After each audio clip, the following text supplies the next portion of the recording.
Like, this is really this is not good. So yeah, she continued. After I found out the other woman had been abused by the Attorney General Schneiderman in a similar manner many years before me, I wondered who's next and knew something needed to be done. Salvatnam said in a statement Monday night. So I chose to come forward both to protect women in my relationship with him in the future and to raise awareness around the issue of intimate partner violence. So there is some pretty big stuff. Yeah, so it's quite a problem. So she posted on Twitter the article Manning Barish did when she's probably the principal accuser of the four. She posted the article's publication. She followed the article's publication on the post on Twitter, saying she cannot remain silent and encourage other women to be brave for her. So pretty strong stuff there. And we will see what happens and how this case develops. But still, we just read you some of the allegations. Very important stuff from a very powerful man in the Russian investigation. Good thing we got him out.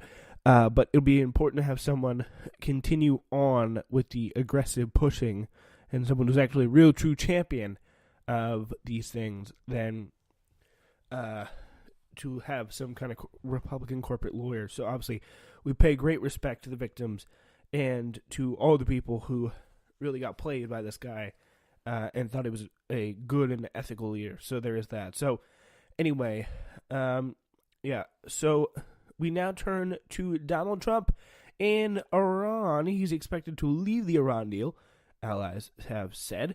And we're going to take a look at that in just a few seconds.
All right, ladies and gentlemen, welcome back to today's show. My name is Spencer Walsh from Newsflash.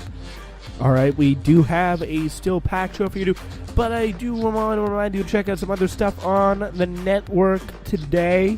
We do have a new episode of For the Win Out, and also check out our new episode of Global. So there is going to be a lot of fun stuff as we begin the march to 200 episodes right here on Newsflash. All right, so thank you very much there. We do have quite a lot of fun stuff still to get to. And that is the Iran deal. So President Trump is expected to announce Tuesday he is withdrawing from the United States, the United States from the Iran deal. European diplomats said after concluding that they had failed to convince him that reneging on America's commitment to the pact could cast the West into new diplomatic confrontation with Tehran. And I mean, this deal was really quite you got to understand here, they never had any real nuclear weapons program just to distill nuclear energy, kind of. And there is so many complicated issues around this that we have that have really festered in the past couple of weeks, really, with Benjamin Netanyahu, or Bibi as they call him, the PM of Israel's little very odd PowerPoint presentation I think it was it wasn't even, but it was pretty much directed towards Trump. He had a little screen up, and it pretty much said, "Iran lied," and he was like, "That's not cool. We hate it."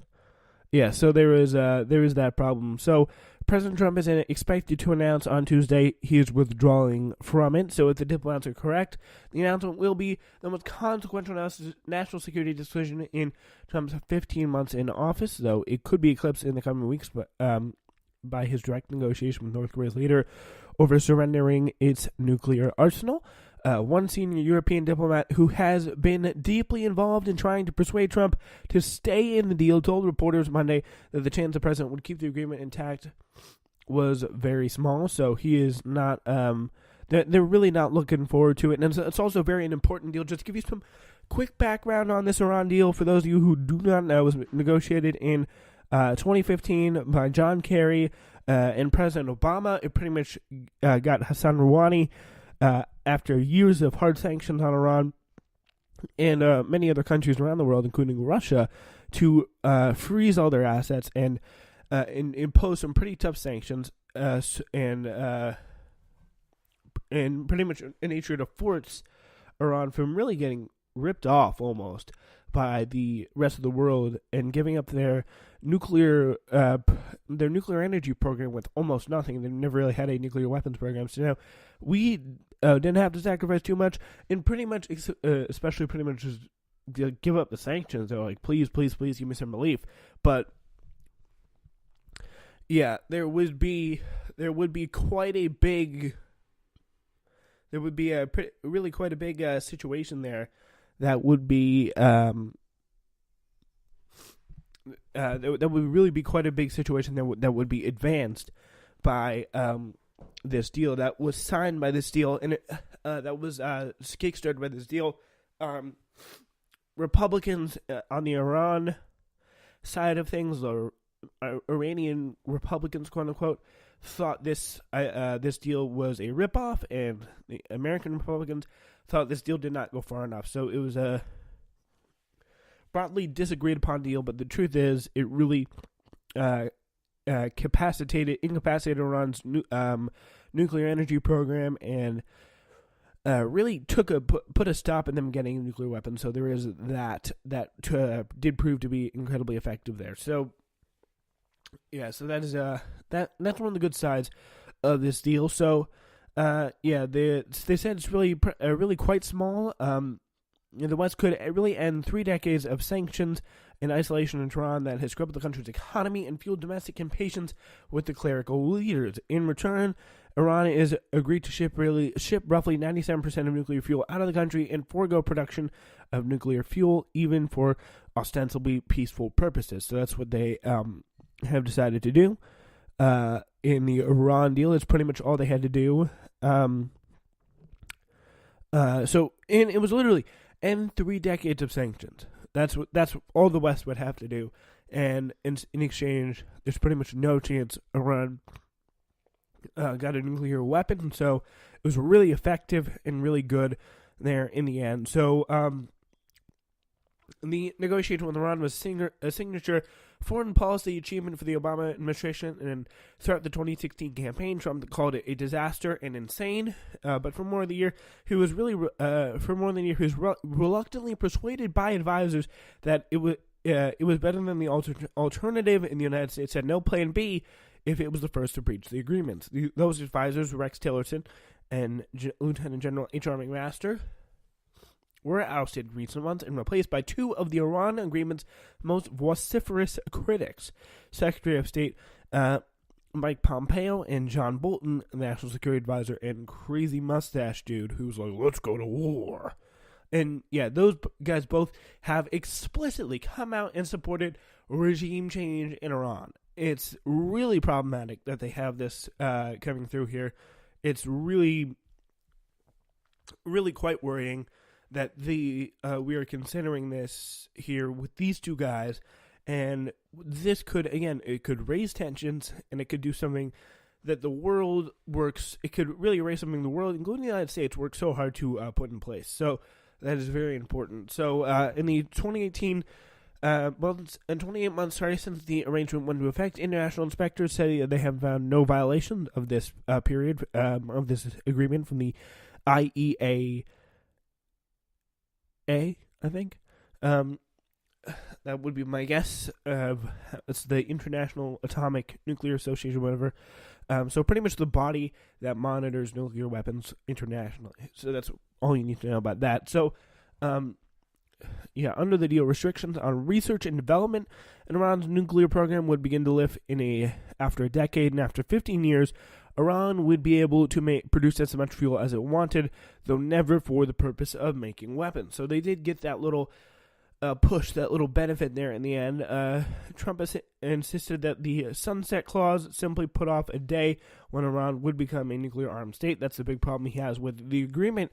He has said failed to address Tehran's growing missile capability and expanding influence in the Middle East, all funded, he insisted, from cash that was turned to the Iranians as part of the deal, as well as a resumed oil trade. So, it's a resumed oil trade. So the senior European diplomat who spoke on the condition of anonymity when meeting with a group of reporters on Monday called it pretty obvious that Trump would no longer waive American sanctions against Iran, as he has done with the start of his presidency, to uphold the deal. So rather than push issues off another decade, Trump is betting he can force Iran into a new negotiation. It is unclear whether the president might mollify three major allies, Britain, France, and Germany, by allowing them to maintain economic relations with Tehran without penalizing any of their firms.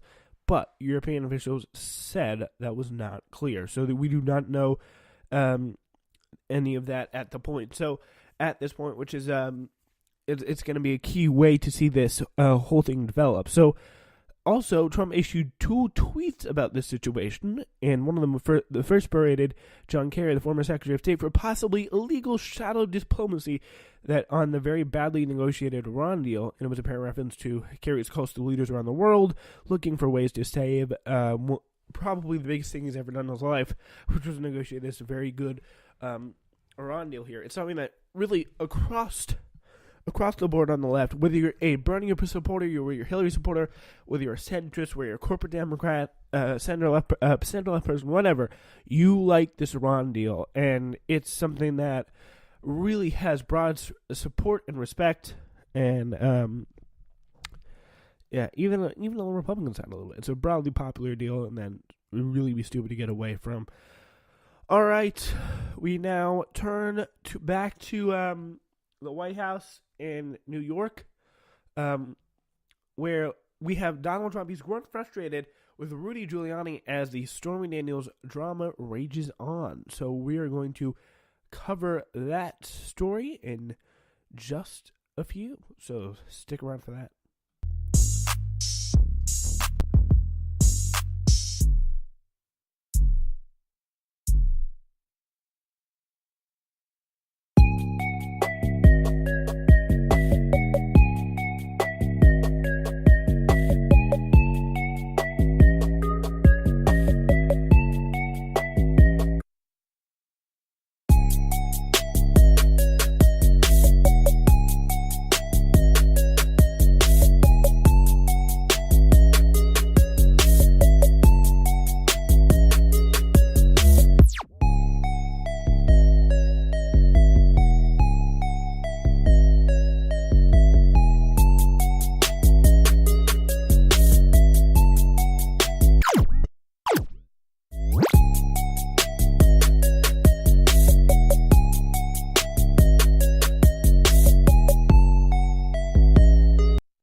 All right, ladies and gentlemen, welcome back to today's show. And all right, we don't have too much time left, so we will get to what we can with this story. President Donald Trump has shaken up the legal team in his legal team the last 3 weeks, and he is still, the poor guy, he's still not happy. The president has been griping to associates that Rudy Giuliani, his personal attorney, has failed to shut down the Stormy Daniels hush money saga, and he has expressed frustration that Giuliani's media appearances are raising more questions than they are answering, turning the story into a days-long drama capped by the admission the Sunday that the president may have made similar payments to other women in the past. So, I mean, he's like, this guy's literally, he's giving away, SNL had a pretty, I know it was a comedy, it was a joke. He's like, I have this as an advent calendar, Like, this is like an advent calendar where I reveal one new crime on every single new show. So, like that's pretty much where he's at right now. For now, White House aides said